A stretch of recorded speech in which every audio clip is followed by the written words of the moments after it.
And welcome to Lecture 15 of Section 4, and we're going to talk about momentum and mean reversion. So momentum and mean reversion are the quantitative ways to define the two basic forces of price, which is either price is going to continue to move in the same direction it had been moving, or it's going to be reversing in the opposite direction.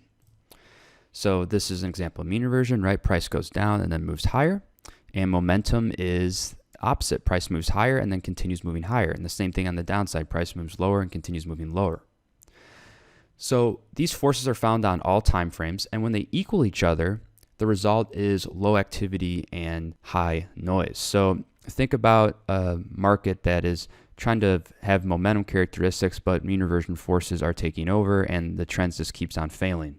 But we don't necessarily get that nice mean reverting V shape. We just get a bunch of noise, kind of like an equilibrium consolidation we talked about earlier. And this is the case most of the time, which is consistent with Sturgeon's law. But every so often, one will dominate the other, and that's what we want to try to find, right? We want to find when one force is going to dominate and lead to profitable trades. And also, these forces of mean reversion and momentum tend to favor certain markets. So you'll find that certain asset classes are more mean reverty, others are move with a more momentum focus, and we're going to look into that later on in this lecture. And finally, most traders will specialize in one of the two forces. So you'll see, for example, guys that really like to trade mean reverting strategies, other guys like to trade momentum. It's really it's what you like. It's very personal. It's whatever style that suits you the best. As a global macro trader, someone that's looking to hit trends, it's more in line with this momentum style. So the other thing to be aware of with this mean reverting and momentum concept is that it is fractal, similar to the consolidation trend we talked about earlier in the course, how we can have consolidations on one time frame and trends on another on this exact same asset. The same thing carries over with momentum and mean reversion. So we can look at the S&P and we might see it mean reverts on a weekly basis but shows momentum on a yearly basis. And soybeans, right? We can see, hey, it may show momentum characteristics on a weekly basis but mean reverting on a yearly basis. So for instance, these charts here's a daily chart of the S&P 500. This looks very mean reverty, right? We seem to always be just oscillating in this range and, hovering around this some type of center line right here.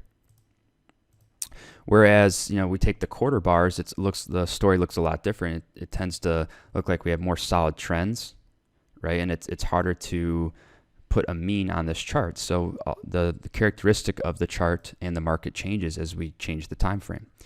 And here's a good example on soybean futures. This is quarterly bars again, and we see a mean reverting characteristic on this particular time frame where price is going up and then shooting back down at what looks like an equilibrium level.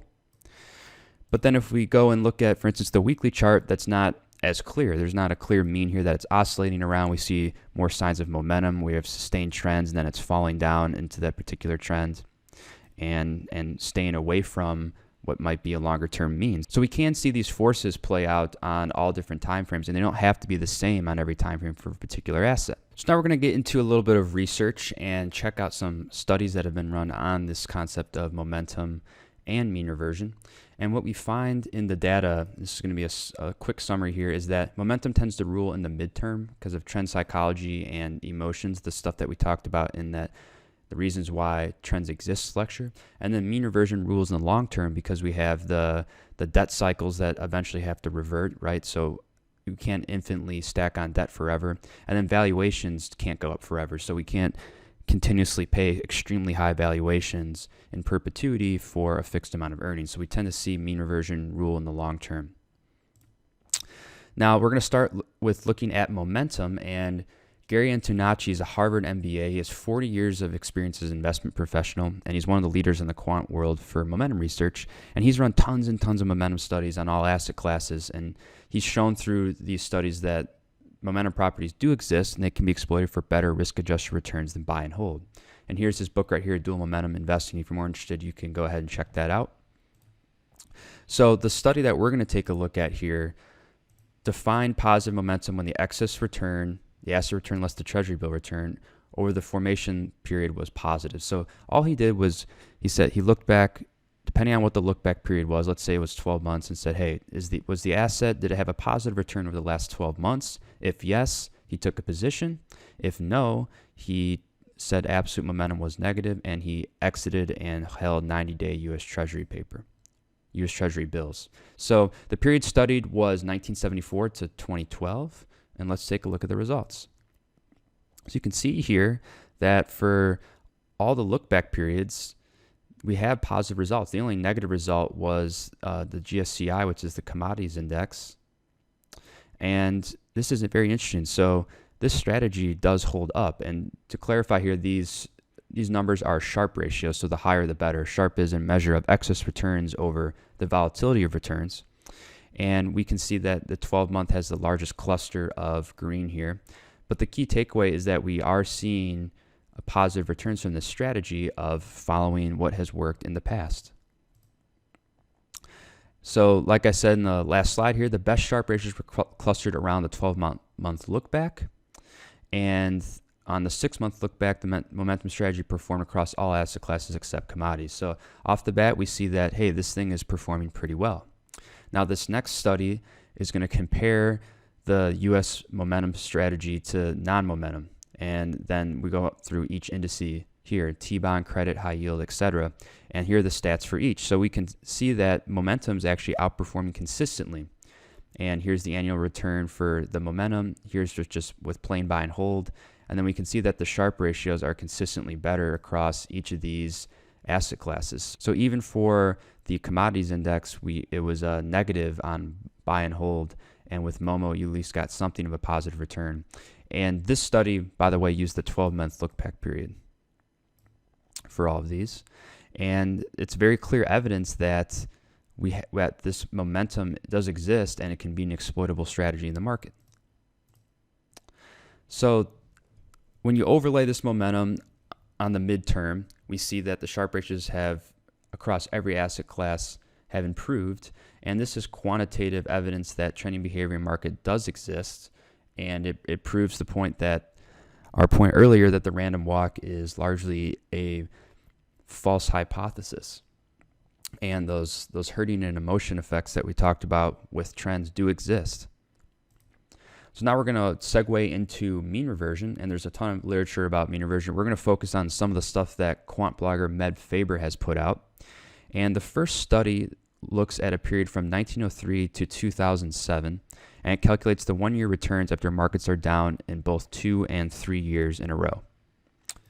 So here's what we find. This is global stock markets from 1903 to 2007. So after they've fallen 2 years in a row, you can see that the average returns were much higher than the average year without the fall prior to it. So 13% on average, but if we've fallen 2 down years in a row, that improves to 19, and then 3 down years in a row improves to 30%. So the takeaway here is that if an asset has had a bad few years, especially 2 and 3 down years in a row, we tend to find that it performs better going forward, which is a quantitative evidence of mean reversion. The second study is looking at all asset classes from 1975 to 2007, where we calculate 1-year returns after markets are down both 2 and 3 years in a row. So now we're expanding the research to all types of asset classes, not just global stock markets. And here are the results. So again, after 2 down years in a row, the results drastically improve, and same with 3 down years in a row. So this is consistent across all asset classes, and it is a little bit on the longer time frame. So if you remember, the momentum looked at the 12-month look back, whereas the mean reversion is looking at 2 and 3 down years. And this is quantitative evidence that asset classes mean revert over the long haul. So for example, in 78 to 80, U.S. bonds had 3 down years in a row, and those produced a total of 48% returns over the next 2 years. And if you think about U.S. stocks after the dot-com bust that were down 3 years in a row from 2000 to 2002, the next 2 years produced a total of 43% returns. So there is clear quantitative evidence that we are mean reverting over the long haul across all asset classes. The studies show that mean reversion exists across various markets. Assets tend to mean revert after down years because investor tolerance for pain is low. And most people can't handle losing money, consistently again and again for years. And that's why they have to sell their holdings off. And this plays back into that behavioral bias of career risk and performance chasing. People tend to sell what hasn't been working, and that depresses price below fair value and creates tempting deals going forward. And so we can take advantage of that by jumping in on these deals when prices rise again, creating that mean reversion. And this is all where we get this saying, the cure for low prices is low prices. So as prices go down and down and down, in order for them to go back up, just keep going down. You'll wash out all the weak hands, and eventually it becomes such a good deal that prices will rise again. So from a quant macro perspective, there's evidence that both momentum and mean reversion exist, and it's been widely studied. These are some of the most watched studies that I put here, and a lot of this stuff's actually taking the form of factor investing in modern times, where they'll just define a factor, like for instance momentum 12-month look back period, and you're just simply investing in things that have performed well in the last year. But now I want to segue into something that's more tactical and more relevant to the day-to-day trader executing on the charts like us. So in these tactical studies, they're shorter term in nature. They're more based off of chart patterns and chart indicators, stuff that we actually like to execute on, whereas those things were very macro in nature. And I have to give credit to Adam Grimes here, because he's the guy that ran the data for these particular studies.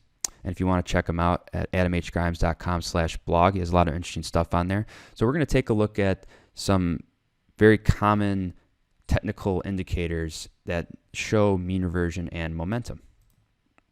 So for the momentum studies, we're going to look at 100-day channel breakouts and 260-day channel breakouts, which basically mean the following. So on a 100-day channel breakout, you would just buy price if it breached the prior 100 days right here, and sell if it breached the 100-day lows. So you would sell if it breached the prior 100-day lows right here. And this is just an easy way to define a momentum strategy from a charting perspective. And so let's take a look at the data. We can see now, this is pretty interesting, and we're going to see this come up again and again in these studies, that buying 100-day highs in equities actually produces negative returns going forward. So this excess return column is all negative numbers, and the percent up is not above 50. And for futures, though, it's the opposite. We see, positive returns across the board for buying breakouts on futures in general. And then in Forex, the same thing. For buying breakouts, we see positive returns. And on the sell side, selling lows actually equals positive returns going forward for equities, which is not good. If we're selling lows, we want them to go down.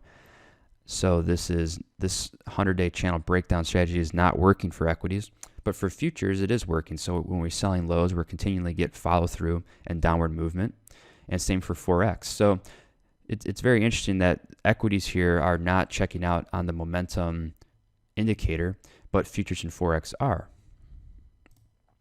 And so here's the same study ran with 260-day channel breakouts, and we see the exact same thing come up, where if we're buying 260-day highs on the equities, they're actually getting negative excess returns, and we're losing on average. And if we're selling lows in equities, they tend to pop up, and we continue to lose money because we're shorting, and then the stuff is going up after we're shorting those lows. But on the futures and FX side, it's the opposite. So if we're buying 260-day channel breakouts on futures, we continue to get follow through and up moves. And if we're selling lows on futures, we continue to get down moves. And same with FX. So buying highs is playing out with continuation for us and paying us, and selling lows is working for us as well. We're getting follow through to the downside. So there's a big difference here between equities and futures and FX. And equities are showing more mean reversion characteristics, whereas futures FX are showing momentum characteristics. So now we're going to check out some mean reversion studies and see, hey, what happens if, so the last were breakouts on the 100-day and 260-day channels. Now we're going to see what happens if we fade 3 sigma moves and also use the very famous RSI 14 oversold overbought indicator and see what happens there.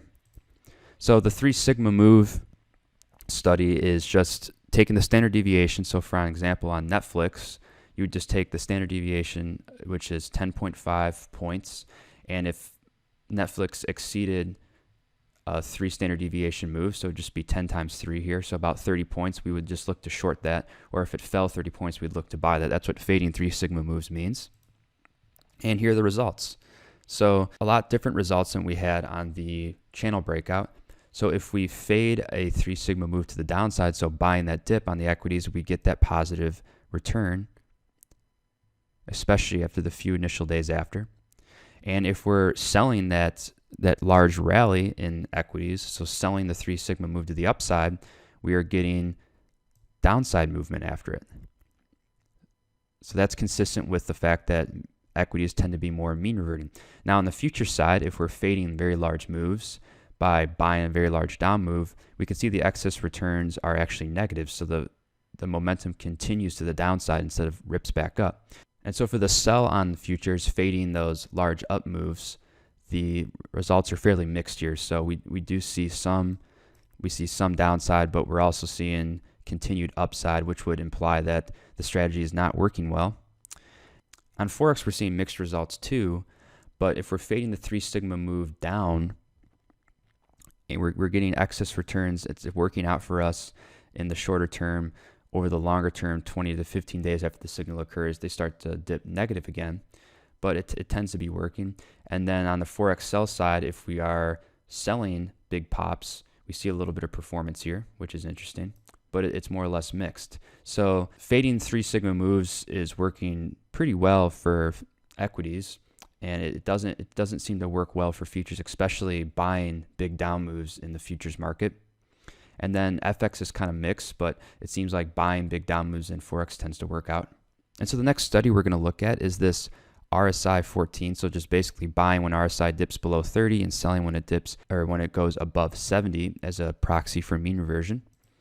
And here are the results again. So once again, we see that equities, if we are buying the RSI reading of 30, we tend to get positive performance going forward, which is good for our longs. And if we're selling 70, we tend to get negative performance going forward, which is good for the shorts. So it's working for the equities. On the futures, not so much. So when we buy the RSI 30 on the futures continue to move downwards, and we end up losing on the longs. And if we're selling the RSI 70 on the futures, we're losing as well because futures are continuing to go on to the upside. And then for Forex, if we are buying RSI at 30, we're getting negative returns going forward, which is not good. And then on the sell side, if we're selling on RSI of 70, it tends to continue on in an upward direction. So once again, we see that equities fading these oversold, overbought conditions is working, but in futures and Forex, not so much. So when the moves tend to get extended in futures and Forex, they tend to continue, but in equities, they tend to reverse. So the takeaway from all these studies is that futures and FX have momentum and trending tendencies, and stocks have mean reversion tendencies. So it's useful to run these studies on different types of basic TA rules if you ever want to test the characteristic of a market. So for example, we can look at a very basic MA crossover. So if we have a 50-day MA and then maybe a 200-day MA, let me change the color here real quick. And we're doing a simple crossover study where, once the 50-day crosses the 200-day, we go short, or with the 50 crosses above the 200-day, we go long. And we could take a basic rule like that and see, hey, should we go with the crosses or go against the crosses in general? We can run it on a bunch of different asset classes. And if you're ever up for it, that exercise will help develop a tactical feel for how these asset classes generally move. So we saw with the Grimes' studies that, we see those mean reverting characteristics in equities in general, and then we see the trending momentum characteristics more in futures and FX. So that's it for this particular lecture, Momentum and Mean Reversion. I hope diving into the data a little bit helped you guys get a better feel for how markets are moving on a macro and also on a micro level. And I find this very interesting. It's good cross-training to a typical chart reader or technical analysis guy because you get a good quant perspective of what's actually going on in the market.